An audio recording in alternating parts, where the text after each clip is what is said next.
耶穌唔單止改變咗法律或者社會制度，佢更加徹底改變咗我哋點樣工作、照顧病人，同埋點樣喺世界上創造美。由我哋日常工作到醫院嘅出現，以及一件件令人驚嘆嘅藝術作品，佢嘅影響其實無處不在，只係好多時我哋未必察覺到。歡迎返嚟 Bookmark。上一條片我哋講過耶穌點樣改變社會、教育、科學同自由。今次就嚟傾下佢點樣影響我哋嘅工作，帶嚟醫治、啟發藝術創作，仲有點樣用恩典去充滿我哋嘅生活。聖經睇工作係一種召命，有意義、有尊嚴、有目的嘅嘢。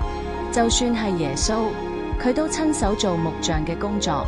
經文讚賞勤力、正直同卓越，同時提醒我哋唔好懶惰或者唔誠實。殷勤籌劃的，足致豐裕；行事急躁的，都必缺乏。箴言21章5節。詭詐的天平為耶和華所憎惡，公平的法碼為他所喜悅。箴言11節1章。你看見辦事殷勤的人嗎？他必站在君王面前，必不站在下賤人面前。箴言22章29節。基督教肯定個人責任同私人財產，但同時亦叫我哋要用慷慨同慈善去照顧窮人，而唔係靠政府強制嘅福利或者逼人共產。無論工作大定細，只要係為咗榮耀神去做，就係盡責同敬拜嘅行為。基督教嘅慈悲精神同樣對醫療留下深遠影響。耶穌對病人嘅關心，激勵咗一代又一代信徒效法佢嘅行動。醫院、護理，甚至人道醫療，都係源於基督徒對受苦者嘅關懷。好似現代護理嘅創始人佛羅倫斯·南丁格爾，就好深受佢嘅信仰啟發。再好似亨利·道南，一位福音派基督徒，創立咗紅十字會去照顧傷兵。仲有路易·巴斯德，一位虔誠嘅基督徒，喺細菌學上有突破，改變咗醫學，救咗無數生命。基督教甚至影響咗大家對預防健康問題嘅態度，教我哋尊重身體，因為呢個係神嘅創造。咁睇，實踐基督信仰，其實係健康嘅。藝術領域同樣深受基督教影響，幾百年嚟，好多西方藝術、音樂同文學都受基督信仰啟發。好似米開朗基羅同達文西，用聖經故事創作咗好多經典作品，例如西斯廷禮拜堂天花板畫同最後的晚餐，直到而家仲受到全世界欣賞。喺音樂方面，好似巴哈同韓德爾都係基於信仰去創作。韓德爾嘅彌賽亞而家仲係世界各地不停上演，傳遞希望同救贖嘅信息。